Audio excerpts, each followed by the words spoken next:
Hello, good evening, नमस्कार। कैसे हैं आप सब लोग? पिंक टॉक के सेशन में मैं Anupama, associate director pink talk of pinkish foundation, आप सबका हार्दिक स्वागत और अभिनंदन करती हूँ। आज का दिन बड़ा ही खास है। आज हम सब आपके लिए लेके आए हैं एक पैनल डिस्कशन। उसको शुरू करने से पहले मैं बहुत ज़्यादा खुश हूँ, आज बहुत ज़्यादा गर्व के साथ महसूस कर रही हूँ क्योंकि हमारे साथ बड़े नामचीन शख्स आज मौजूद हैं। पिंक टॉक के पैनल डिस्कशन में हमारे साथ हैं हमेशा की तरह ब्रह्म कुमारी की तरफ से पीके यशु दीदी। यशु दीदी, ओम शांति, कैसी ओम हैं आप? शांति। बहुत अच्छे, बहुत खुश।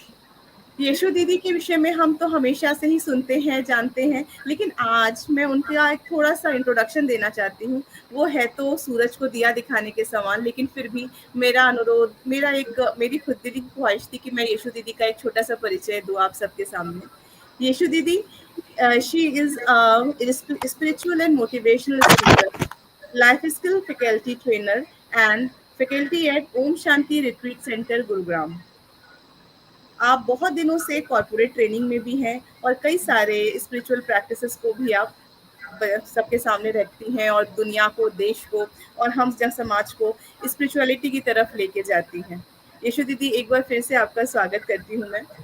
और हमारे साथ एक आज खास नामचीन शख्स मौजूद हैं, वो है doctor Alka Agrawal. Doctor Alka Agrawal is a director of Mewar institute of management, Vasundhara. Pink talk में अलका जी आपका तहे दिल से स्वागत है। बहुत बहुत धन्यवाद।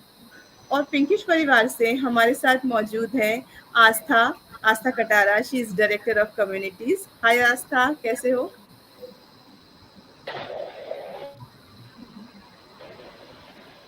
Hello everyone. Hi Anupma.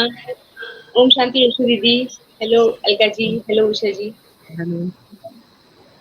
और हमारे साथ मौजूद है पिंकिश परिवार की तरफ से मॉडरेटर कम्युनिटीज उषा खाती जी। उषा खाती, नमस्कार, कैसी हैं? नमस्कार, मैं ठीक हूँ। दीदी को प्रणाम। मैं दीदी से पहले मिल चुकी हूँ, 10वीं की क्लास मैंने अटेंड की थी, जो कि बहुत ही शानदार सोच से जुड़ी हुई थी। तो आज बहुत अच्छा लगा अनुपमा, बहुत बहुत धन्यवाद इस आमंत्रित करने के लिए, इस भव्य और सुंदर खूबसूरत मंच देने के लिए। अलका हमारे जी, लिए बहुत खुशी की बात है कि आज सब आप हमारे साथ मौजूद हैं इस पैनल डिस्कशन में। आज का जो टॉपिक है वो दोस्तों बड़ा ही खास टॉपिक है। The topic is the heart of the home, honouring mother's in today's world. अभी हमने पिछले हफ्ते ही 12 मई को मदर्स डे सेलिब्रेट किया। तो इस समय इस टॉपिक पर अगर हम चर्चा करते हैं, पैनल डिस्कशन करते हैं, तो कहीं से भी अतिशयोक्ति ना होगी। तो अगर इस चर्चा को आरंभ करने से पहले मैं एक बड़ा ही प्रचलित एक संस्कृत में एक श्लोक है काव्य में कि जननी जन्म भूमिश्च स्वर्गादपि गरीयसी, अर्थात मित्र, धन, धान्य आदि का संसार में बहुत अधिक सम्मान है, लेकिन माता और मातृभूमि का जो स्थान है वो स्वर्ग से भी ऊपर है। जब हम एक माता को, जो हमारे इस पूरी सोसाइटी को संभालती है, बेसिकली फाउंडेशन है, उसको जब हम इतना ज़्यादा इम्पोर्टेंस देते हैं, तो honouring mother's in today's world, इसकी इम्पोर्टेंस बहुत बढ़ जाती है। इस चीज़ को हम कैसे समझेंगे या इसको हम, इसके महत्व को हम कैसे विचारेंगे, इस पे यशु दीदी अगर आप कुछ प्रकाश डालें।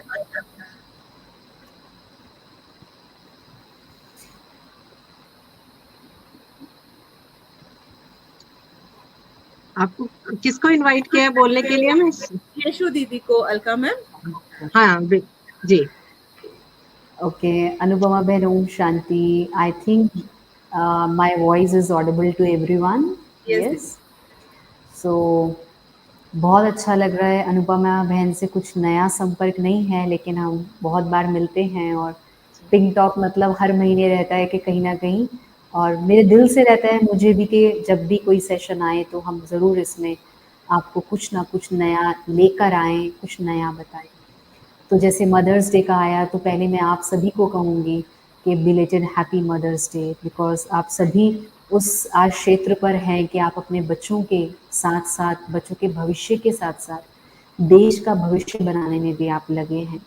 और जो ऑनलाइन हमें सुन रहे हैं, या मैं अलका बहन को देख रही हूँ, तो अलका बहन के साथ भी हमारा 9 साल से संबंध है। और संबंध ऐसा प्यारा है कि वो चलता चला जा रहा है, हमें नहीं पता कि क्या है, लेकिन इतना ज़रूर है कि मातृत्व शक्ति जिसको कहते हैं वो बहुत बड़ी शक्ति होती है। और उस मातृत्व शक्ति में अगर आज के सिनेरियो में देखें, मदर अगर दिल है तो बच्चे उसके लिए सब कुछ है। अगर मदर दिल है तो उसका परिवार उसके लिए उससे बढ़कर है। हम ये नहीं कह सकते कि माँ का एफर्ट्स माँ का ही है, लेकिन उसके साथ अगर उसका परिवार मिल जाता है तो माँ अगर आज इतनी होती है तो वो इतनी हो जाती है। भल एजुकेशन में माँ इतनी होती है, लेकिन बच्चों के सपोर्ट से वो अपने को सेफ महसूस करती है। उसको लगता है कि मेरे बच्चे पढ़ लिख कर एक भविष्य बनाने में एक भविष्य बना रहे हैं, लेकिन वही बच्चे अगर माँ को सपोर्ट करते हैं तो भविष्य दिखाते हैं कि दुनिया क्या है। तो मैंने बहुत कुछ सोचा इस पे, क्योंकि बहुत समय से ये हमें पता था। तो सबसे इम्पोर्टेंट चीज़ अगर हम आज देखें, हम कहते हैं वंदे मातरम, और जो पैनलिस्ट हमारे साथ हैं हम उनको भी ये कहेंगे कि वो एक बार साथ में बोले वंदे मातरम, क्योंकि भारत का भी अगर गायन है तो इसी में ही है कि वंदे मातरम है ना? तो इतनी सब चीज़ें अगर आप देखें, और आज अगर माँ अपना एक अच्छा घर चला सकती है तो वही माँ आज हमारे चैनल पर आकर पिंक टॉक का शो भी अच्छे से बना सकती है, मेवाड़ कॉलेज को भी अच्छे से चला सकती है। और अगर आप और तरह से देखें तो जहाँ पर वुमेन है वहाँ पर डेडिकेशन है। और अगर आप ब्रह्मा कुमारीज की बात करें तो ब्रह्मा कुमारीज के लिए वर्ल्ड लेवल पे अगर कोई भी इंस्टीट्यूशन ऐसी है जो वुमेन के लिए एम्पावरमेंट का कार्य कर रही है, वो ब्रह्मा कुमारीज है। ये कहना मुझे बहुत गर्व लग रहा है, और आप इसको खुद अपनी आंखों से देख भी पा रहे होंगे। तो सबसे इम्पोर्टेंट चीज़ अगर इसमें जो बहन ने पूछा, मेरे सामने 5 बातें हैं, लेकिन समय की सीमा को देखते हुए मैं 2 चीज़ें यहाँ रखती हूँ। जो सिनेरियो अगर हम आज का देखें, उसमें सबसे पहले है हार्ट, जिसको कहते हैं दिल। जब ये हर्ट होता है, एक है हार्ट, जब ये हार्ट हर्ट होता है तो वो कुछ नहीं कर पाता, पर जब ये हार्ट माँ बन जाता है तो सब कुछ कर लेता है, उसका बड़ा दिल हो जाता है। और उसमें कहते हैं नर्चर, नर्चरिंग, क्योंकि वो माँ की विशेषता होती है। माँ दीदी बनने कुछ से पहले डिस्टरबेंस आ रहा है। अनुपमा जी कुछ डिस्टरबेंस आ रहा है। हमारी तरफ तो एकदम साउंड ठीक आ रहा है अलका जी। आपके सबके पास क्लियर है? जी शायद उन्हें माइक ऑफ कर लेने चाहिए। अच्छा, ने माइक ओके। ऑफ कर देते। म्यूट करके एक बार अच्छा, देख सकते हैं। हाँ। माँ बनने से पहले माँ को पता नहीं होता कैसे नर्चर करते हैं, पर जब वो एक रियल में माँ बनती है तो उसमें पेशेंस आ जाता है, उसमें ठहराव आ जाता है, उसमें वो सुकून मिलता है जब वो बच्चे को अपने गोद में लेती है। तो अगर नर्चर आप बच्चे को कर सकते हैं तो मेरा मन भी क्या है, बच्चा है। मुझे इस प्रेजेंट टाइम में अगर इस देश को चलाना है, इस विश्व को चलाना है, इस विश्व के बच्चों को अच्छा बनाना है, तो मुझे पहले अपने मन को नर्चर करना है। जो वुमेन में है सिर्फ वो दूसरों के लिए कर रही है, पर आज एज अ ब्रह्मा कुमारीज हम आपसे रिक्वेस्ट करेंगे कि नर्चरिंग योरसेल्फ फर्स्ट थिंग। दूसरा बहुत सुंदर, नर्चर, उसमें आर आता है। नर्चर करते हैं तो कंफर्टर मिलता है। कंफर्टर मतलब जब आप किसी को नर्चर करते जाते हैं तो उस बच्चे को कंफर्ट मिलता जाता है। जब आप नर्चर करते जाते हैं अपने मन को तो आपका मन सुकून में चला जाता है। और जब कंफर्टर अगर आप आज देखें, हम कपड़ों में डालते हैं खुशबू के लिए, तो जब आप कंफर्ट अपने मन को रखते हैं कंफर्टर में, एक मेडिटेशन से उसको कनेक्ट करते हैं, तो आपके व्यवहार में, आपकी बात में एक कंफर्टर की तरह एक खुशबू निकलती है, जो सिर्फ ये नहीं दर्शाती कि मैं मेरे बच्चे को लायक बना रही हूँ, पर ये दर्शाती है कि सारे ही बच्चे विश्व के किसके हैं, मेरे हैं। तो मुझे मेरे से हटकर सारे पे जाना है, मुझे मैं से हटकर हम पे जाना है। ये मैं अभी 2 चीज़ें आपके सामने रखती हूँ। बाकी और भी बहुत सारी चीज़ें हैं, बहुत अच्छा टॉपिक है और बहुत लाइवली टॉपिक है, तो इसको हम करें। और 1 मिनट यहीं पे 1 मिनट नर्चर और कंफर्टर अपने आप को महसूस कराएं। सब सीधे होके बैठे, जो भी सुन रहे हैं वो भी सीधे होके बैठे, और जो पैनलिस्ट हैं वो भी सीधे होके बैठे, और 1 मिनट अपनी आंखें बंद करें और महसूस करें नर्चरिंग मेरे संस्कारों को मैं खुद कर रही हूँ, और मेरे संस्कार जैसे जैसे नर्चर होते जा रहे हैं, मैं मेरे ही दायरे में अपने आप को कंफर्ट जोन में लेकर आ रही हूँ, ताकि मेरा मन इधर उधर की बातों से ना भटक कर मुझ मैं पर आ जाए। That is I am peaceful, I am powerful. ओम शांति। शांति। बड़ा ही सुंदर दीदी आपने 2 पॉइंट को उठाया, और आई थिंक ये सबसे इम्पोर्टेंट होता है एक माता के लिए, जो आपने दोनों पॉइंट के बारे में बात करें किया। और अब अगर हम रुक करते हैं डॉक्टर अलका जी की तरफ, मैम आप इस पूरे परिदृश्य को किस प्रकार से देखती हैं? जब हम जो आजकल की अगर हम बात करें आजकल के युग की माताओं की, तो वो बड़ा ही एक चैलेंजिंग रोल में रहती हैं, मल्टीपल रिस्पॉन्सिबिलिटीज, मल्टीपल चीज़ों को वो एक साथ हैंडल करती हैं, साथ ही साथ अपने बच्चों को भी कोशिश करती हैं कि एक अच्छे से उसको परवरिश दी जा सके। तो how exactly you are seeing entire scenario from being a teacher, being a mentor? आपकी क्या राय है? दीदी आप म्यूट पे, अलका जी आप म्यूट पे हैं। सॉरी जी। ओम शांति दीदी, और बाकी सबको भी मेरा बहुत बहुत अभिवादन। एक बहुत अच्छी बात ईशु दीदी ने अभी कही थी मातृशक्ति की, तो इसमें मैं एक चीज अपनी तरफ से जोड़ना चाहूंगी कि जितनी भी महिलाएं हैं, चाहे वो किसी भी उम्र की हैं, छोटी बच्ची भी हैं, तब भी उनके अंदर जन्मजात एक मातृशक्ति का गुण होता है। जैसे आप मुझे और ईशु दीदी को ले लीजिए, मैं ईशु दीदी से उम्र में बहुत बड़ी हूँ, इतना पुराना संबंध है, लेकिन जब भी कोई परेशानी होती है तो जिस तरीके से माँ की याद आती है और एक मातृशक्ति अपना रोल प्ले करती है, वो रोल ईशु दीदी प्ले करती हैं, और मैं अपनी समस्याएं लेकर, अपनी बात लेकर अपनी छोटी माँ के पास जाती हूँ। तो मातृशक्ति जो है वो मुझे लगता है एक जन्मजात प्रतिभा है, जो कि सभी महिलाओं में होती है।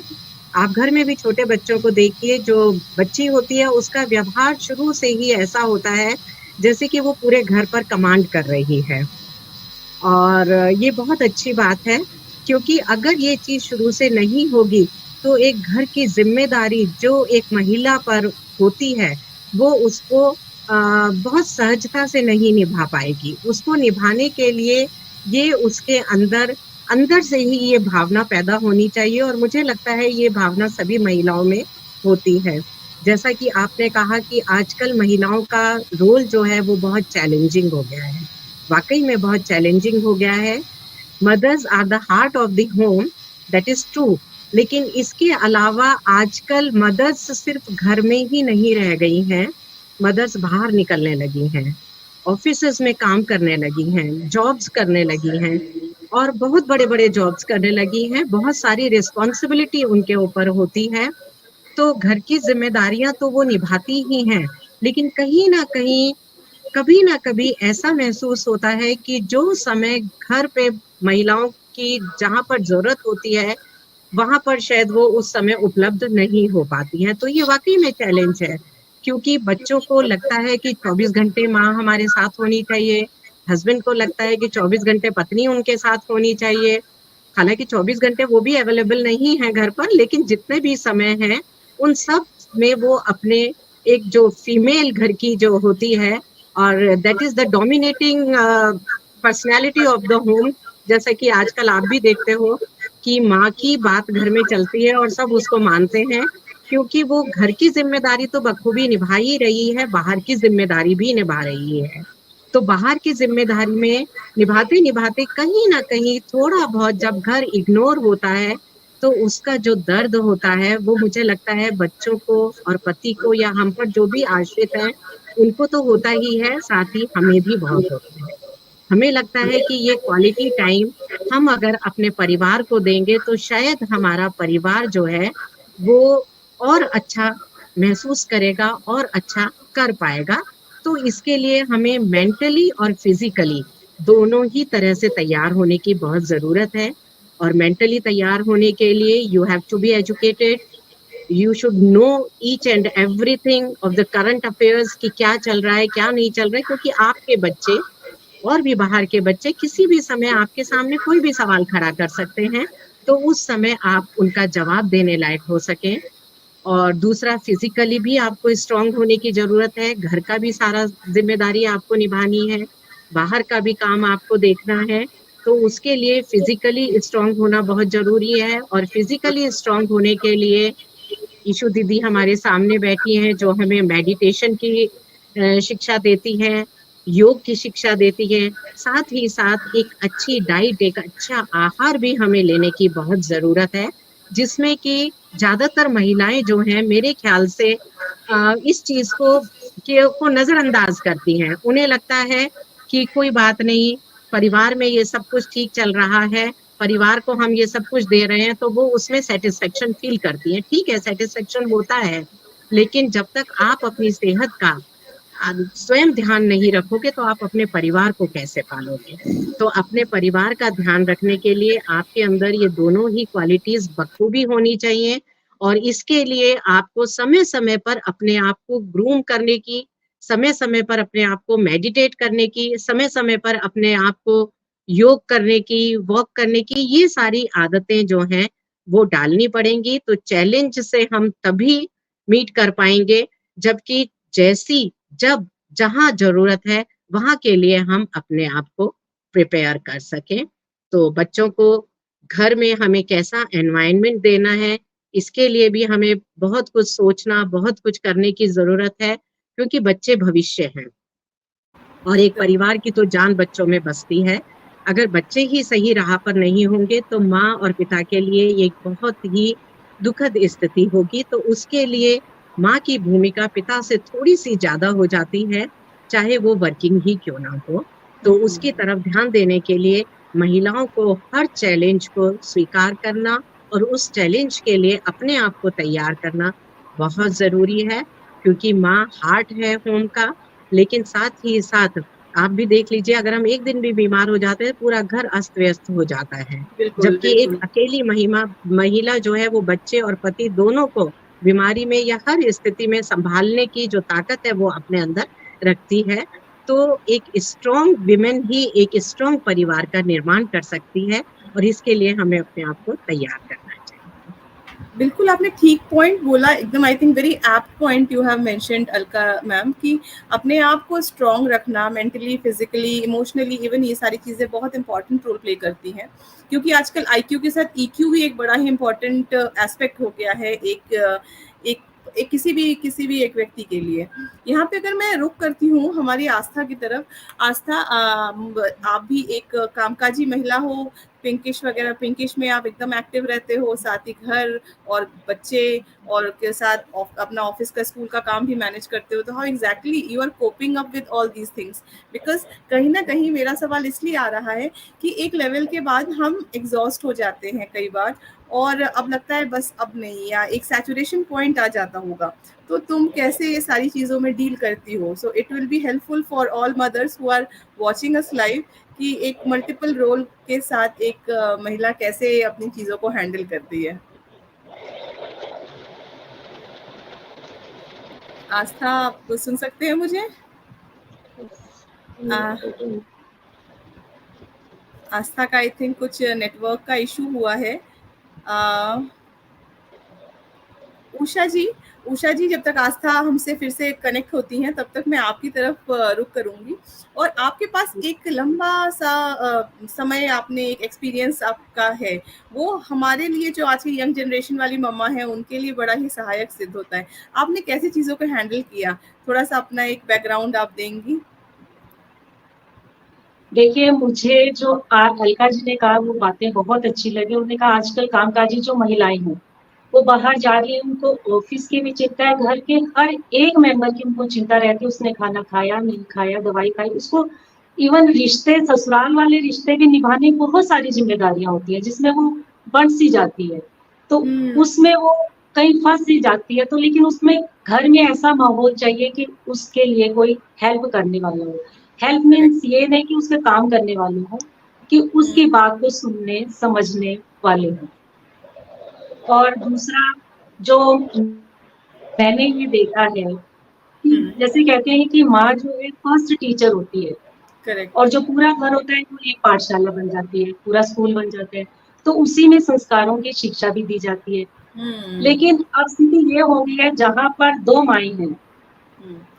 मैं कुछ समय पहले जहाँ रहती थी वहाँ मेरे सामने वाली लाइन में 4 घर थे, और चारों घरों में 2-2 चूल्हे जलते थे।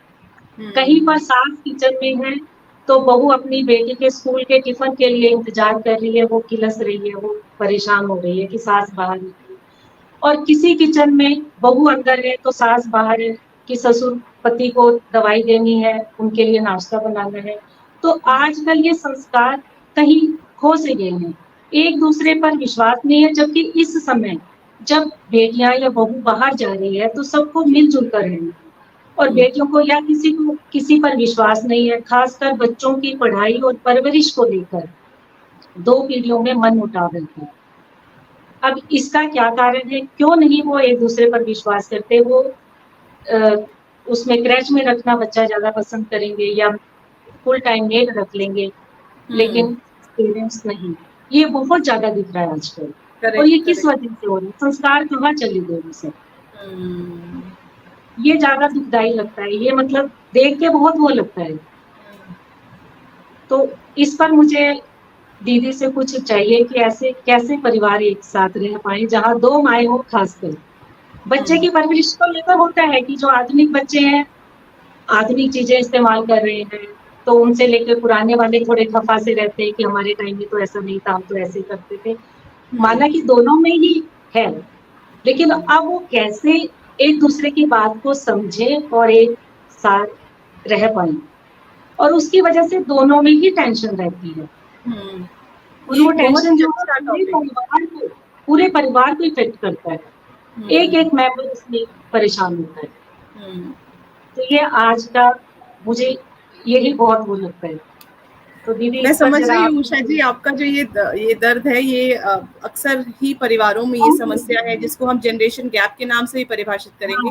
हम इस पे दीदी की तरफ वापस जाएंगे। उसके पहले आस्था का नेटवर्क का कुछ इशू था, वो हमारे साथ दोबारा जुड़ चुकी हैं।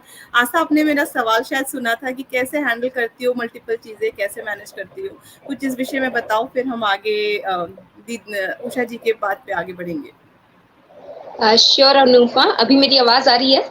हाँ, I am audible? Yes. Okay, तो सबसे पहले तो मैं इस मंच पर सभी को नमस्कार कहूंगी, और यहाँ जितने भी व्यूअर्स देख रहे हैं हमें, आज बहुत ही अच्छा लग रहा है कि यशु दीदी के साथ आज हमें इस इतने बड़े टॉपिक पर बात करने को मौका मिला है, क्योंकि बहुत सारे टॉपिक्स होते हैं, और मदर को लेकर अगर हम बात करते हैं तो एक अपने आप में ही एक बहुत ही विस्तार पूर्वक चर्चा का विषय बन जाता है वो। और अनुपमा ने जैसे कहा कि मल्टीपल टास्क कैसे करते हैं, तो मुझे ये लगता है कि आज की डेट में जो मदर है, जैसे यशु दीदी ने भी कहा, अलका जी ने भी कहा, कि मदर के पास बहुत सारी रिस्पॉन्सिबिलिटीज हैं, और वो कहीं ना कहीं ऐसा हो गया है कि हम चाहते हैं कि हम घर संभाल रहे हैं, अगर हम वर्क और होम लाइफ मैनेज कर सकते हैं, बैलेंस कर सकते हैं, तो क्यों नहीं बाहर निकला जाए, बाहर का भी हम काम देखें और घर पर भी संभालें। और उसमें मुझे लगता है कि आजकल सबसे बड़ा जो सहयोग है वो फैमिली का हो जाता है। तो अगर आपकी फैमिली सपोर्टिंग है, आपके हस्बैंड सपोर्टिंग हैं, आपके इन लॉज या पेरेंट्स सपोर्टिंग हैं, तो डेफिनेटली आप आगे बढ़ सकते हैं और बहुत सारे काम कर सकते हैं। तो जैसे उषा जी ने बताया कि वो जो कन्फ्लिक्ट होता है, क्रिएट होता है, तो वो चीजें भी आती हैं, बट वही चीज है कि आज की डेट में मुझे जो लगता है, जितनी भी लेडीज हैं जो बाहर भी कर रही हैं काम और घर भी संभाल रही हैं, वो सिर्फ और सिर्फ एक घर का फैमिली के सपोर्ट की वजह से ही पॉसिबल है। अदरवाइज हम कितना भी ट्राई कर ले, मैंने इवन अपने सर्कल में भी देखा है कि बहुत सारी मेरी फ्रेंड्स हैं, वो बहुत कुछ चाहती हैं करना, बट कहीं ना कहीं because of lack in something like family की तरफ से सपोर्ट नहीं है, वो नहीं कर पाती हैं। और तो अनुपमा मैं यही कहना चाहूंगी कि ये जो मल्टी टास्किंग पर्सनैलिटी है वो मुझे हर लेडी के अंदर है शायद, बट वो कहते हैं ना कि सपोर्ट, अगर सपोर्ट है तो उससे हम और मोटिवेट होते हैं अच्छे से और निभा आगे सकते बढ़ने का हैं। काम कर सकते हैं, अच्छे से काम कर सकते हैं। तो वही मेरी फैमिली ही है जिसकी वजह से मैं चारों दिशाओं में इजीली देख पाती हूँ, अच्छे से कंसंट्रेट कर पाती हूँ। जब सुबह उठती हूँ तो मुझे एक एनर्जी फील होती है कि नहीं अभी आज नया क्या करना है और आगे कैसे बढ़ना है। तो वही है कि मन में एक संतोष रहता है कि नहीं, अगर मैंने कुछ किया ट्राई, मुझे कुछ अलग करना है, तो हाँ फैमिली में सब बोल देंगे कि okay you can try, you can go और कर लो। हम तो पीछे से देख यहाँ लेंगे दो, सारी चीजें। हाँ हम मैनेज कर लेंगे। तो जो ये वर्ड्स होते हैं सिर्फ उनके, उसी से हमें शायद इतनी पावर मिल जाती है कि राइट। ओके देन जब वो कह रहे हैं तो हमें अपना भी देखना है। और वही अलका जी ने जैसे कहा कि साथ ही हमें ये भी देखना है, अगर हम घर संभाल रहे हैं, बाहर का संभाल रहे हैं, तो अपनी हेल्थ, तो एक हेल्थ भी बहुत मैटर करता है कि अगर आपकी हेल्थ अच्छी है तो आप, फिर से वही बोलूंगी कि अगर हेल्थ भी अच्छी है तो माइंड बहुत हम क्लियर ज्यादा रहता है, एनर्जी से शांत रहता है। हाँ शांत रहता है, हम अच्छे से सोच पाते हैं, पॉजिटिव थिंकिंग। मैंने यशु दी के साथ इससे पहले भी एक दो और सेशन ज्वाइन किए हैं और उसमें पॉजिटिव थिंकिंग की बात थी और हमने वो किया था बहुत अच्छे से। उसको दीदी ने बोला था कि अगर आप इसको प्रैक्टिस में लाएंगे तो वो बिल्कुल होने लगेगा। तो डेफिनेटली उसका इफेक्ट होता है, इम्पैक्टिंग है, काफी इम्पैक्टिंग है। तो अगर पॉजिटिव थिंकिंग आ गई, मॉर्निंग में उठे और हमने थोड़ा टाइम अपने लिए दिया, मुझे वो लाइन्स याद है दीदी की कि आप सुबह उठते हैं फोन उठा लेते हैं तो उसकी हाँ। जगह अपने आप को टाइम दें, थोड़ा सा 5 मिनट के लिए सोचें, अगर गो थ्रू करें पूरा दिन का कि क्या करना है, कैसे रहेगा, तो ये सब चेंजेस आते हैं और एक कहते हैं ना पॉजिटिव एनर्जी मिलती है और उससे ये पॉजिटिविटी सारे बनी काम हो रहती है जाते पूरे दिन तक। बिल्कुल आस्था, हैं। मैं एग्जैक्टली। वापस आऊँगी आप तुम्हारे पास फिर से श्योर। एक नए नए पॉइंट के साथ। अगर मैं यशु दीदी से मैं बात करती हूँ, हमने एक बड़ा ही एक उषा जी ने एक बड़े रिलेवेंट बात बोली, एक टॉप मुद्दा उठाया जनरेशन गैप का। अच्छा, जनरेशन गैप को मैं इस तरह से परिभाषित करूँगी कि केवल ये नहीं होता कि सास-बहू के बीच में या इन-लॉज़ के साथ ही हो। ये जो जनरेशन गैप है, जिसको मैं एक थॉट प्रोसेस का भी गैप बोल सकती हूँ, कई बार स्पाउस के बीच में भी हो जाता है, हस्बैंड एंड वाइफ के बीच में भी हो जाता है, क्योंकि आजकल जनरली जो भी माताएं हैं, मैं खासकर महिलाओं के ऊपर ही प्रकाश फोकस कर रही हूँ, टॉपिक ही हमारा ऐसा है। हम सभी ना बहुत स्ट्रांग हेड है, हमारी खुद की एक सोच बन चुकी है, एक विचारधारा है, उसके ऊपर हम अगर कुछ अलग सा सुनते हैं या कुछ अलग किसी कोई चीज़ थोपी जाती है या समझाई जाती है, हमारा जो सिस्टम है ना, वो उस चीज़ को एक्सेप्ट नहीं करता, बी इट इन-लॉज़ और B it even husband also. तो कई बार ये सारी चीज़ें ना हमारे बीच में छोटी-मोटी झगड़ों का विषय बन जाती हैं, आपसी कलह का विषय बन जाती हैं। तो यशु दीदी, ये सारी चीज़ों को बीइंग अ मदर, बिकॉज़ हमें तो घर में एक सौहार्दपूर्ण वातावरण चाहिए, एक एमिकेबल एम्बियंस चाहिए अपने घर में, जिससे मेरा बच्चा या मेरी बच्ची अच्छे से उसकी परवरिश हो सके, वो फल-फूल सके। लेकिन जब इस तरह की समस्याएँ आती हैं, इनको कैसे एक निपटाया जा सकता है बेसिकली? यशु दीदी?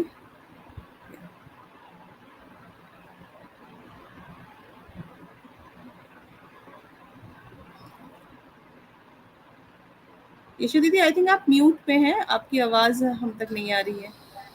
उषा बहन ने जो प्रश्न पूछा था, जब वो पूछ रहे थे तभी मुझे थॉट आ रहा था कि हम इसको क्लियर करें और हम मिलके ही क्लियर कर सकते हैं, क्योंकि हम तो ऐसी जगह पर हैं जहाँ हमारे अपना कोई बच्चा नहीं है, लेकिन पूरी दुनिया ही अपना है और उनका दर्द अपना दर्द तो नहीं कह सकते क्योंकि हर एक की कर्मा है, तो हम उससे अपने आप को डिटैच रखते हैं। लेकिन बीइंग अ मदर आप लोग अटैच रहते हैं क्योंकि आपको लगता है वो मेरी रिस्पॉन्सिबिलिटी है। और आज के टाइम में आप देखें तो अगर बेटी है अपने मायके में ससुराल में है तो वो अपने बच्चे को नानी के पास रखना पसंद करती है, दादी के पास नहीं। ये भी हमने देखा है। और राइट। अगर दूसरा देखें, दूसरा सेंस देखें, क्योंकि उसको लगता है कि मैं मम्मी को अधिकार से कुछ बोल सकती हूँ और ये हमने देखा है। बट ऐसा नहीं है, अगर वो दादी के पास भी छोड़ती हैं और फेथ रखती है अपने इन लॉज पर, तो वो भी उसको उससे ज़्यादा केयर कर सकते हैं और करते भी हैं। ये सिर्फ एक माइंड हमने बनाया है क्योंकि हम बचपन से अपनी मदर को अपना समझते आए, और जब रिलेशन चेंज होता है तो थोड़ा सा अपनाने में समय लगता है, ये तो हम मानते हैं। जैसे करेक्ट। आपको अपना बनाने में अपनी मदर को समय लगा होगा, तो समय लगता है, लेकिन 5-6 साल के बाद जब आप कुछ करते हैं और आप एक सपोर्टर बनते हैं उनके लिए, तो वो आपके लिए उससे बड़ा सपोर्ट बन जाते हैं।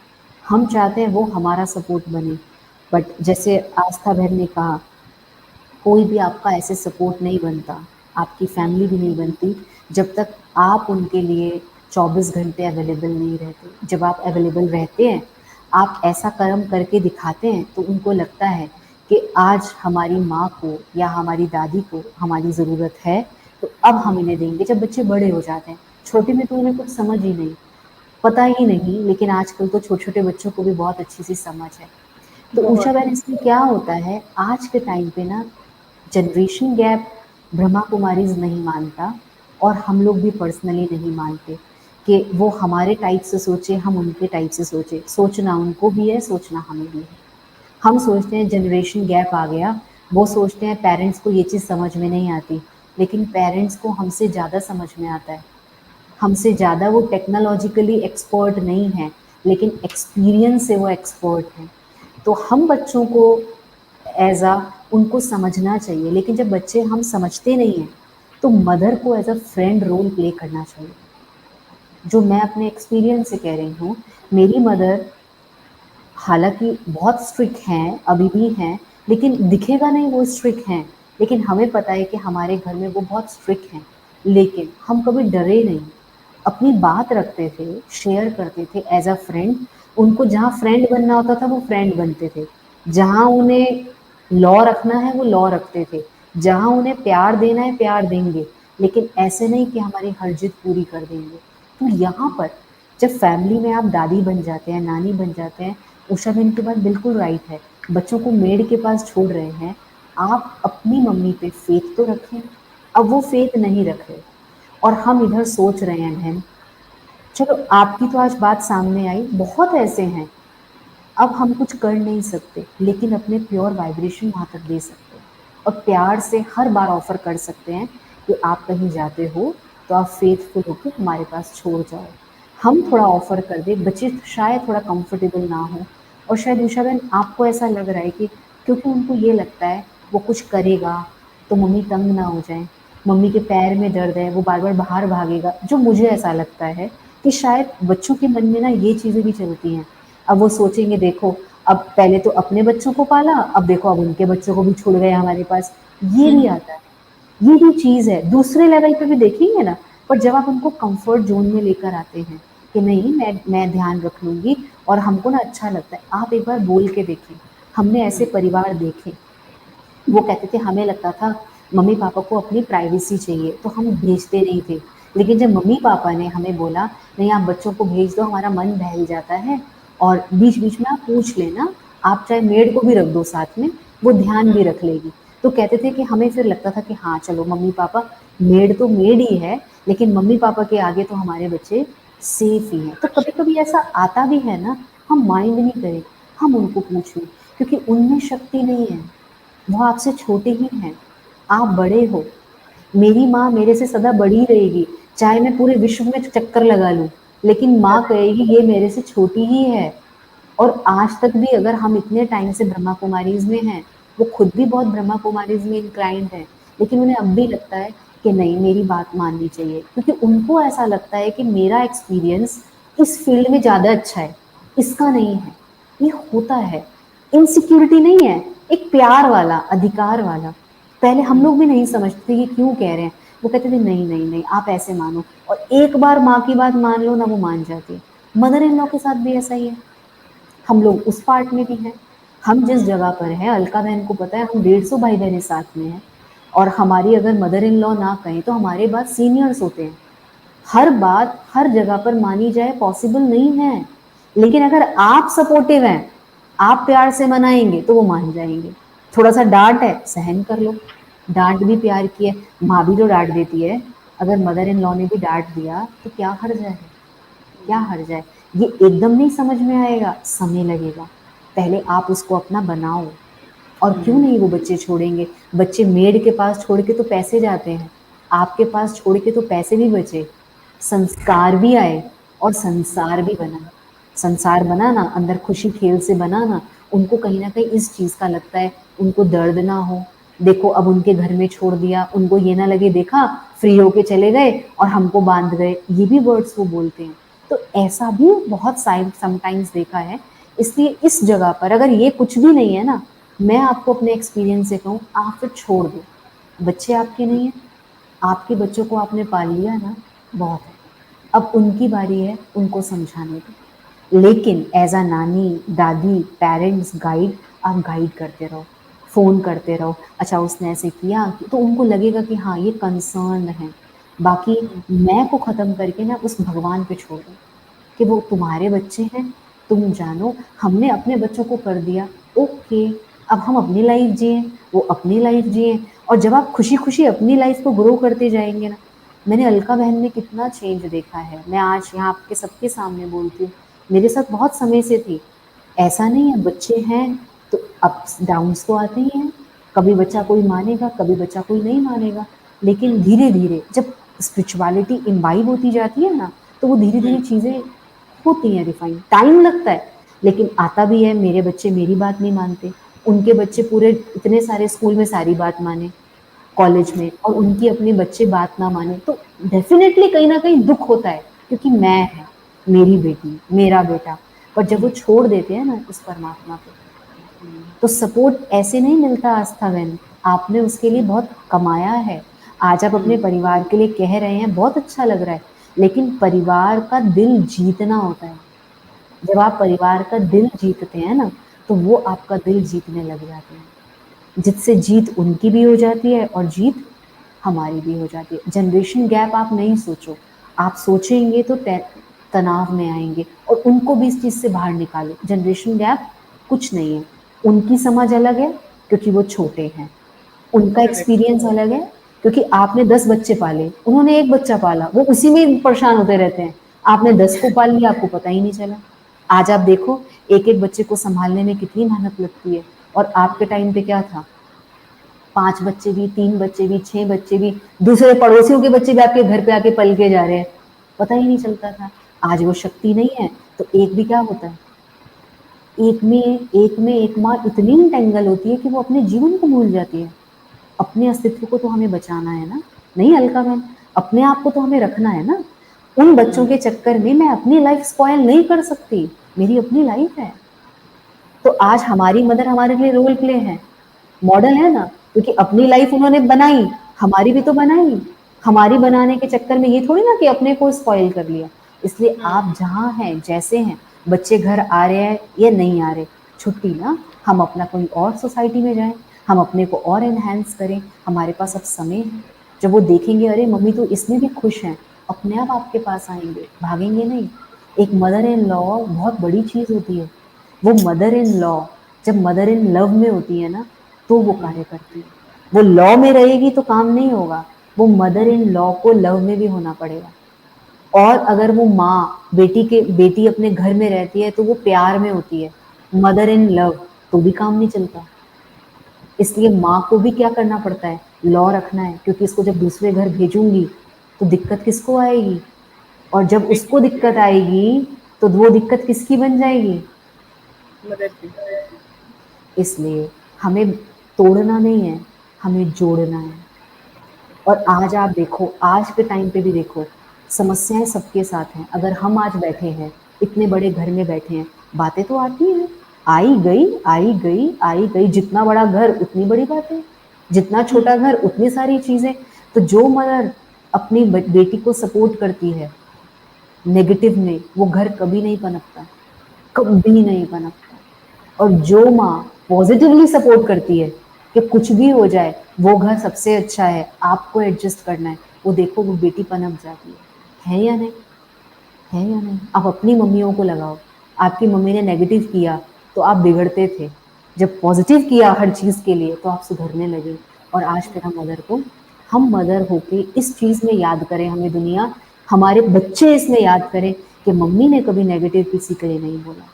मम्मी ने सदा ही, चाहे कितना भी कुछ होता रहा, लेकिन वो सदा कहती रही, नहीं, बदलना है तो आपको, अच्छा बनना है तो आपको, अच्छा करना है तो आपको। तो जब हम सहन करते हैं, मूर्ति की पूजा भी किसकी होती है? जिसमें ज़्यादा हथौड़ियाँ छनकती हैं, और जिसमें हथौड़ियाँ नहीं छनकती वो सीढ़ी बनती है। तो सीढ़ी पे चढ़ के जाते हैं और मंदिर के अंदर मूर्ति बैठी होती है। कहने में मैंने बहुत इजीली कह दिया, हम भी इस पे अभ्यास कर रहे हैं, किया नहीं है, चल रहे हैं। तो चलते जाओ, अपनी शक्ति को बढ़ाते जाओ और होता जाएगा। ठीक है?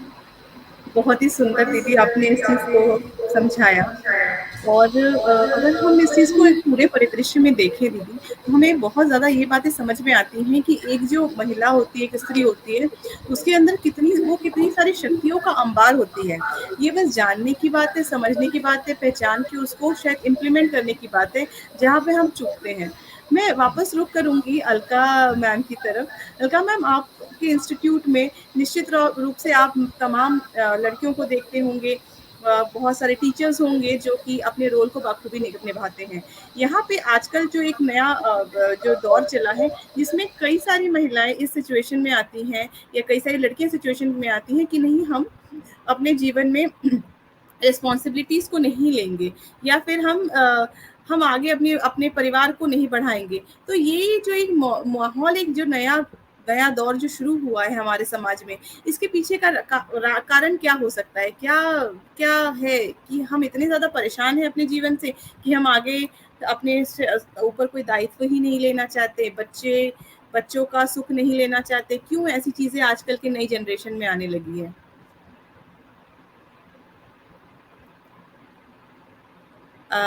Alka ma'am, I think internet का कुछ इशू है क्या? अलका मैम, आप मुझे सुन सकती हैं? अनुपमा जी, जी, मेरी आवाज आ रही है? बिल्कुल आ रही है मैम। मेरी आवाज आ रही है अनुपमा जी? जी जी जी, आ रही है मैम। हाँ, ये बहुत अच्छा क्वेश्चन आपने पूछा। मुझे लगता है, हाँ, बहुत अच्छा क्वेश्चन आपने पूछा, और मुझे लगता है कि आज का यही सबसे बड़ा बर्निंग इशू है, क्योंकि ये आज घर घर की प्रॉब्लम बनती जा रही है। और उसमें मुझे जो सबसे बड़ा रीजन नजर आ रहा है, शायद आज तक किसी ने इस चीज को नहीं नोटिस किया होगा, लेकिन जहां तक मैं समझती हूँ, इसका सबसे बड़ा रीजन जो है वो है न्यूक्लियर फैमिलीज। न्यूक्लियर फैमिलीज होने की वजह से बच्चा सीख ही नहीं पाता है कि उसको आगे चलकर कैसे और किस तरीके से रहना है। जब उसने अपनी माँ को अपनी दादी के साथ रहते हुए नहीं देखा, तो वो आगे अपनी भी ये कल्पना नहीं कर सकता है। वो सोचता है मैं भी अपनी माँ के साथ हूँ और मैं खुश हूँ। मैं वहां दूसरे घर में जाऊंगा, मुझे माँ नहीं मिलेगी, वहां सास मिलेगी। और सास इज अ डिफरेंट पर्सनैलिटी। वो एक बिल्कुल अलग पर्सनैलिटी होगी, क्योंकि आपने दादी को नहीं देखा। अगर आप दादी को घर में देखते तो आपको पता लगता कि ये मेरी माँ की सास है, और ये किस तरीके से घर में मेरी माँ और मेरी दादी रह रहे हैं। और एक बच्चे को जो चारों तरफ से अफेक्शन इन दोनों का मिल रहा है, तो उसमें जो एक बच्चे का माइंड ग्रो करता है, बच्चे का जो डेवलपमेंट होता है, मुझे लगता है ये सारी चीजें जो होंगी वो सोसाइटी में थोड़ी कम हो जाएंगी। न्यूक्लियर फैमिलीज की वजह से ये प्रॉब्लम हो रही है। जैसे आज मैं वर्किंग हूँ, मैं घर का भी काम कर रही हूँ, मैं बाहर का भी काम कर रही हूँ, मैं बच्चों को भी देख रही हूँ, मैं अपने घर को भी देख रही हूँ। तो मेरे बच्चों को क्या लगेगा? उन्हें यही तो लगेगा, अरे इतनी सारी जिम्मेदारियां, घर भी बाहर भी सब कुछ। हम शादी कर लेंगे, हमारे ऊपर भी यही सारा बर्डन आ जाएगा। अभी we are in a comfort zone, अभी हमारे ऊपर कोई रिस्पॉन्सिबिलिटी नहीं है, हम आराम से जीवन को जी रहे हैं। तो वो उस चीज से वो घबराने लगते हैं, उस जिम्मेदारी को लेने से वो घबराने लगते हैं। लेकिन अगर वो जॉइंट फैमिली में देखें, दादी और माँ साथ रह रही है, काम बट रहे हैं, प्यार बट रहा है, चीजें बट रही हैं, हर चीज का बर्डन आधा आधा हो रहा है, तो बच्चों को ये चीज महसूस होगी और वो इस चीज को रियलाइज करेंगे। तो मुझे लगता है कि एक तो न्यूक्लियर फैमिलीज जो हैं वो इसका सबसे बड़ा रीजन है। और काफी हद तक वर्किंग लेडीज, जब मदर बाहर काम करने निकल रही है, फिर वो जब थक कर घर में आ रही है, वो घर भी संभाल रही है, बच्चे भी संभाल रही है, तो उन चीजों को देखकर जो है वो आजकल की गर्ल्स डर रही हैं। और फिर इसके अलावा जो एनवायरनमेंट है, वो जो बाहर की दुनिया है, वो भी एक तरह से आजकल बच्चों को डरा रही है। इतनी जल्दी डिवोर्स होना, बच्चों को नई जगह पर एडजस्ट होने में कुछ प्रॉब्लम्स होंगी, ये विचार बार-बार मन में आना और एक सोसाइटी जो पूरी तरह से स्पॉइल होती जा रही है, शायद वो एक डर जो है वो यंग जनरेशन और स्पेसिफिकली गर्ल्स के अंदर ये डर जो बैठता जा रहा है, ये मुझे लगता है कि हमारी सोसाइटी के लिए ठीक नहीं है। क्योंकि जो काम समय पर जिस समय होना चाहिए वो उस समय पर नहीं होकर डिले होता चला जाता है या कई बार तो होता ही नहीं है। क्योंकि बच्चे डर की वजह से वो समय ही निकाल देते हैं। तो इन सब चीज़ों के ऊपर बहुत विचार करने की ज़रूरत है और मुझे लगता है जो आपने आज ये टॉपिक लिया है, इसके साथ-साथ ही इस इश्यू को अगर हम बार-बार और बहुत जल्दी डिस्कशन में लेकर आएँ और कुछ ऐसे एक्सपर्ट्स लाएँ जो कि जिसमें कि हम कुछ साइकोलॉजिस्ट भी ला सकें करेक्ट। जो क्या मेंटालिटी बच्चों में आजकल हो रही है, किस तरीके की कंपनी उनकी हो रही है या घर में हो सकता है हम खुद भी कोई बहुत पॉजिटिव एनवायरनमेंट नहीं दे पा रहे हों, जिसकी वजह से बच्चा कहीं न कहीं अपने हुँ, आप को कुछ डरा हुआ या कुछ सहमा हुआ महसूस कर रहा है। तो इन सारी चीज़ों के ऊपर हमें बहुत अच्छे से डिस्कशंस करने की ज़रूरत है और राइट, समय ना निकल जाए, उससे पहले हमें किसी न किसी नतीजे पर पहुँचना बहुत ज़रूरी है। क्योंकि करेक्ट, अगर ये समय लंबा खिंचता चला गया और सोसाइटी में ये चीज़ परसिस्ट कर गई, तो फिर हाँ, इसको आसानी से रिमूव करना बहुत मुश्किल हो जाएगा। परिवार नहीं बनेंगे और अकेले रहना, अकेले सारी ज़िम्मेदारियाँ निभाना, शायद बच्चे ये नहीं समझ पा रहे हैं, 2 मिलकर निभाएँगे तो आसानी से निभ जाएगी, अकेले निभाएँगे तो और बहुत सारे तरीके की प्रॉब्लम्स सामने आएँगी। तो इन चीज़ों के ऊपर डिस्कशन करना और एक अच्छे नतीजे पर पहुँचकर इससे बाहर निकलना हम लोगों के लिए इस समय बहुत ज़रूरी हो गया है। बिल्कुल ठीक। बहुत ही आपने मुद्दे की बात बोली और शायद ये एक हमारे समाज का एक ज्वलंत मुद्दा हो सकता है। बिकॉज़ आजकल के समय में अधिकतर देखा जा रहा है कि लोग एक स्वच्छंद जीवन को अपनाना चाहते हैं और ज़िम्मेदारी, रिश्ते, नाते उनको लगता है कि इससे थोड़ा दूर ही रहें तो हमारे लिए अच्छा है। मैं यहाँ पे मुझे कहीं न कहीं ये लगता है कि हम जो बच्चों में संस्कार डालेंगे, जो आज का बच्चा कल का भविष्य है, देश का भविष्य है, हमारे समाज का भविष्य है, वो संस्कारों का बड़ा ही महत्वपूर्ण रोल हो जाता है इन सब जगहों पे कि हम कैसे उनके बीच में उन संस्कारों के बीच बोए जो वो अपनत्व सिखाएं, कुटुंबता सिखाए, कुटुंब कैसे बनाया जाता है या एक परिवार को बांध के कैसे रखा जा सकता है, वो चीज़ें समझे। अब मैं आस्था से पूछूंगी, आस्था आपकी एक बड़ी प्यारी सी बिटिया है, आप अब वो निश्चित रूप से आपको देखती होगी, तमाम चीज़ें सीखती होगी, उसको आप आज के जनरेशन के हिसाब से जो बच्चे हैं उनको आप कैसी चीज़ें सिखाते हो, क्या सिखाते हो जिससे वो परिवारवाद को अपनाना सीखें, ना कि उससे एक दुराव की भावना रखें? अनुपमा बहन, मैं एक रिक्वेस्ट करना चाहूँगी। जी, जी, आस्था बहन, मेरे को थोड़ा-सा आज मेरे बैक टू बिल्कुल। बैक सेशंस हैं। मैं दिल्ली से जस्ट आई हूँ, जॉइन किया है आप लोग को। जी तो दीदी, अलका जी, बहन, thank you so much. Alka बहन के लिए सजेस्ट किया था कि मुझे लगा कि अलका बहन को इस प्लेटफ़ॉर्म पे लेकर आओ और जी, अपने अनुभव से वो आपको बताएँगे। तो थैंक यू अलका बहन, आपने इसको इन्विटेशन को स्वीकार किया। तो सॉरी, मेरा सुनने का बहुत मन है, लेकिन हम जिस जगह बैठे हैं वहाँ पर फ्राइडे, सैटरडे, संडे बहुत बिज़ी होता है सारा शेड्यूल, तो मैं थोड़ा माफ़ी लेना चाहूँगी।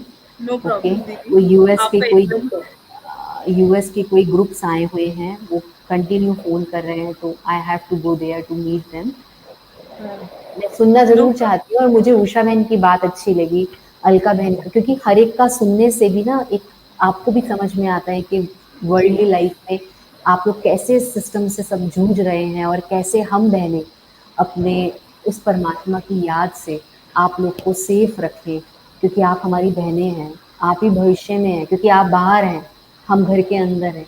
समेटने में समाज में आप लोग हैं, तो आप सदा हँसते खेलते रहें और हमें अपने साथ रखें, ताकि हम आपको उस परमात्मा से मिलवाने का तो नहीं, लेकिन राइट नॉलेज देने का माध्यम ज़रूर हम रहें। ठीक है? थैंक ओम यू दीदी, शांति, थैंक यू सो ओम मच शांति दीदी। दीदी। Thank you. दीदी को जाना पड़ा है। बट आस्था, मैं फिर से आपकी तरफ आऊंगी कि क्या आप कहना चाहोगी कि आज की जो आपकी बिटिया है उसको आप कैसे सिखाते हो कि हाँ फैमिली इज इम्पोर्टेंट, उसके साथ चलना चाहिए, रहना चाहिए? बिल्कुल। अनुपमा, मैं यही कहूंगी कि अभी वो टीनेज में जाने वाली है, और जैसे कि आप सभी जानते हैं कि आजकल की जो जनरेशन है बहुत फास्ट है, उन्हें बड़ी हो बहुत रही सारी है, जल्दी चीजें मैच्योर हो समझाने रही की है। जरूरत नहीं होती, बहुत मेच्योर हो गए हैं, बहुत जल्दी समझ जाते हैं। इवन हमारे जो रिएक्शंस होते हैं हमारी बातों से पहले उनको समझ में आ जाते हैं कि मम्मी ने ऐसा रिएक्ट किया, ये देखकर यानी कि कुछ गड़बड़ है। तो जनरली यही होता है कि जैसे कि अलका जी ने भी कहा कि इन लॉज हैं घर में या पेरेंट्स, कोई भी पेरेंट हैं, अगर हम देखते हैं न्यूक्लियर फैमिली है या जॉइंट फैमिली है, इसका डेफिनेटली डिफरेंस आता है। हम जब अकेले रहते थे तो उसको बड़ा पसंद था, किसी भी टाइम हम घूमने जाते हैं, पार्टीज करते हैं, एवरीथिंग, तो वो बहुत एंजॉय करती थी।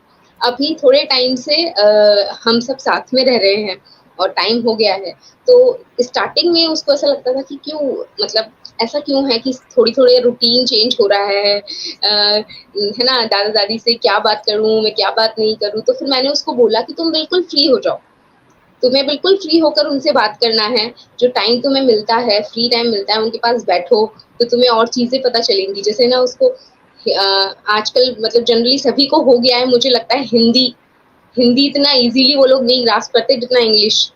तो मैंने उनको बोला कि तुम बैठो, तुम्हारी जो क्वेरीज होती हैं, है ना, वो वहां पर सॉर्ट आउट हो जाएंगी, बताएंगे वो कि किस वर्ड का मीनिंग क्या होता है।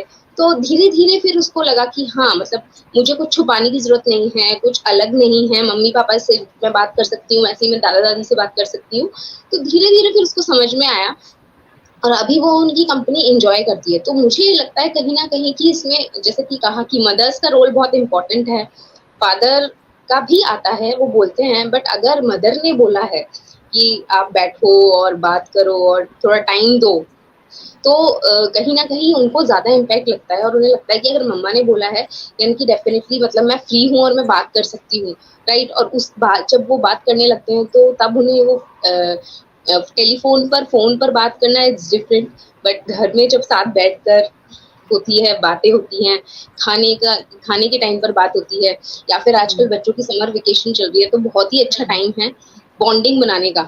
तो वो काम कहीं ना कहीं मदर्स को ही करना है, कि अपने बच्चों को वो बोले कि नहीं, आप बात कर सकते हो, आपको कुछ छुपाना नहीं है, उनसे फ्रीली बात भी कर सकते हो, उनसे कोई अपनी क्वेरी भी पूछ सकते हो।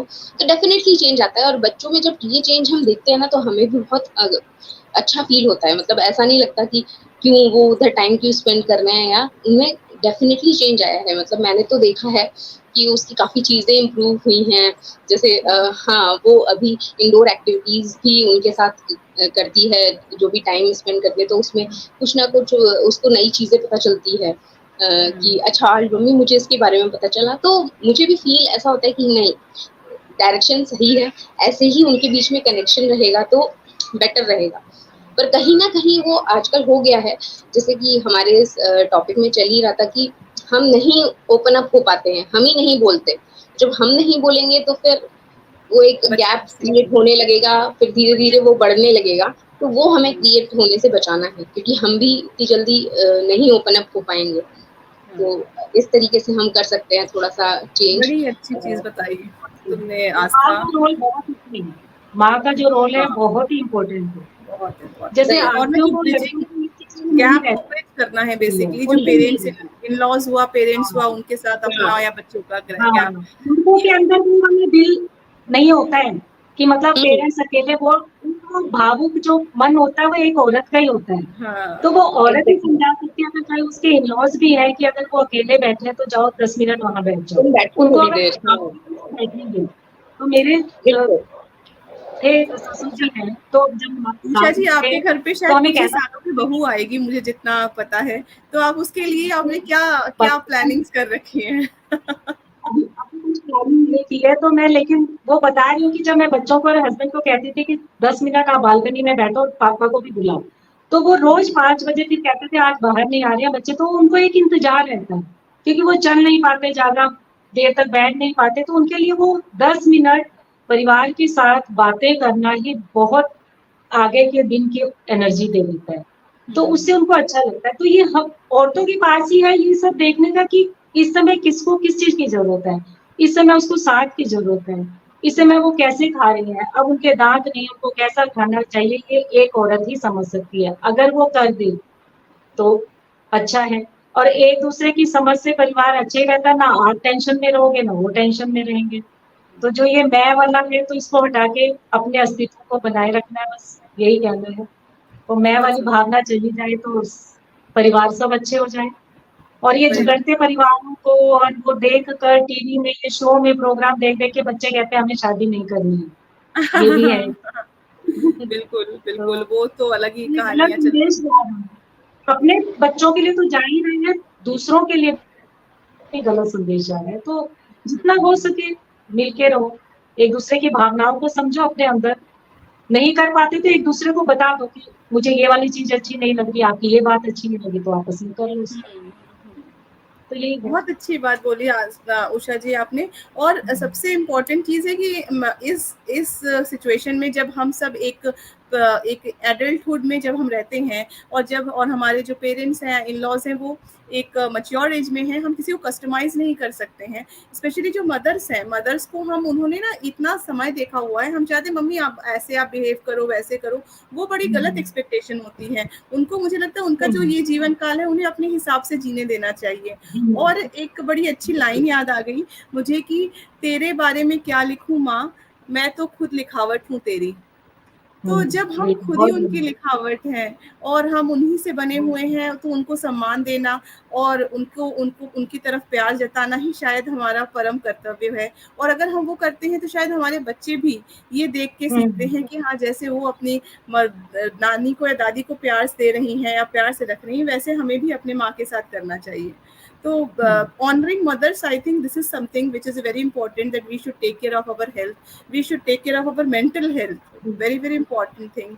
इमोशनल हेल्थ बहुत ज़रूरी है। हम कई बार दुखी हो जाते हैं, जिम्मेदारियों से, समस्याओं से उलझते हैं, सुलझते हैं। अपना एक, मेरा तो ये मानना है कि आप अपने क्रिएटिविटी को इन्हेंस करते रहिए, जहाँ आपको सुकून मिलता है वो सारी चीज़ें करिए जो कहीं ना कहीं आपके लिए एनर्जी बूस्टर का काम करती हैं। और अपने परिवार को प्यार देते रहिए, और जो एक ईश्वर ने तोहफा दिया है उसको जितनी खूबसूरती से आप नर्चर कर सकते हैं उतनी खूबसूरती से करिए। ये शायद हमारे प्रोग्राम का आज का जिस्ट होना चाहिए। और समयाभाव है, क्योंकि अलका मैम, आस्था, उषा जी, ये टॉपिक इतना खूबसूरत है कि हम बात करते जाएं, लेकिन समय हमेशा हमारे लिए क्रंच हो जाता है। और आज यशु दीदी भी चली गई हैं, तो हम लोग उनका एक पावर पैक मेडिटेशन मिस करेंगे, लेकिन अगली बार हम जरूर उसको लेके आएंगे। और एक बार thank you so much Alka ma'am, आप हमारे साथ पहली बार शो में ज्वाइन किया, लेकिन बहुत अपनत्व सा थैंक यू। महसूस हुआ। लग रहा है हम अपने बहुत से अच्छा बात लगा, कर रहे हैं। बहुत अच्छा। जी जी अनुपमा जी, बहुत अच्छा प्रोग्राम है। और मैं ये सोचती हूँ कि इस तरीके के टॉपिक्स को लेकर आप जल्दी जल्दी प्रोग्राम करिए, तो कोई ना कोई चीज हमारे सामने जरूर निकलेगी। क्योंकि हम कोई भी जब कुछ इस तरीके की सेमिनार्स ऑर्गेनाइज करते हैं अपने यहाँ भी, अपनी एजुकेशन लाइन में भी, तो हमें लगता है कि उसका कुछ ना कुछ रिजल्ट जरूर आना चाहिए। तो अगर हम कोई डिस्कशन कर रहे हैं तो वो सिर्फ डिस्कशन तक ना रहे, उसका सॉल्यूशन भी हमारे पास होना चाहिए। जी एग्जैक्टली। बहुत एकदम सटीक। और मैं प्रयास करूंगी कि अगले आने वाले शोज में हम इस तरह के टॉपिक्स फिर से उठाएं, सामाजिक मुद्दों पे बात करें, जो कि हमारे लिए जी बहुत बहुत जरूरी है। एक बार दर्शकों का भी तहे दिल से शुक्रिया जो आज हमारे साथ जुड़े। और थैंक यू आस्था, उषा जी, आपने हमारे पिंकिश परिवार के प्यारे सदस्य हैं और आज हम समय निकाल के हमारे साथ पैनल डिस्कशन में जुड़े। हमारे लिए निश्चित ही बहुत बड़ी उपलब्धि है। पिंकिश फाउंडेशन और ब्रह्म कुमारी दीदी का ये जो साथ है वो हमेशा बना रहे, हमारा ये रिश्ता ऐसे ही चलता रहे, इसी कामना के साथ अनुपमा मैं इजाजत लूंगी आप सबसे। नमस्कार, ओम शांति, नमस्कार स्वस्थ। नमस्कार।